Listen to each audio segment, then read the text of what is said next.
তৃণমূল কংগ্রেসের 4টি bank account freeze এবং এই ব্যাংক অ্যাকাউন্ট ফ্রিজ করার পুলিশি সিদ্ধান্তকে চ্যালেঞ্জ জানিয়ে আবারও হাইকোর্টের দ্বারস্থ কালীঘাট তৃণমূল। ফের কলকাতা হাইকোর্টের দ্বারস্থ কালীঘাট তৃণমূল। সাইবার অপরাধ সংক্রান্ত এফআইআর এর ভিত্তিতেই লেনদেন বন্ধ।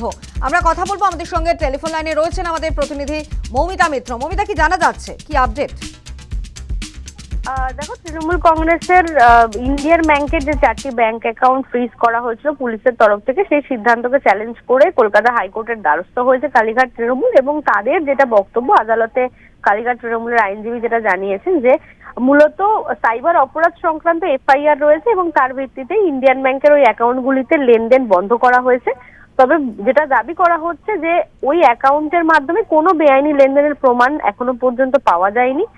সেই জন্যই তারা ব্যাংক অ্যাকাউন্ট ফ্রিজ করার যে সিদ্ধান্ত, সেটিকে চ্যালেঞ্জ করে কলকাতা হাইকোর্টের দ্বারস্থ হয়েছেন। আজকে বিচারপতি সৌগত ভট্টাচার্যের এজলাসে এই মামলার শুনানি রয়েছে এবং গতকাল আমরা দেখেছি যে তৃণমূলের আইনজীবীর তরফ থেকে আবেদন করা হয় যে ফ্রিজ করা অ্যাকাউন্টগুলি থেকে প্রয়োজনীয় খরচের জন্য যাতে টাকা তোলার অনুমতি দেওয়া হয় এবং প্রয়োজনে এক্ষেত্রেও বিশেষ অফিসারকে নিয়োগ করা যেতে পারে।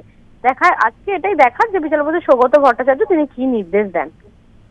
ধন্যবাদ মৌমিতা।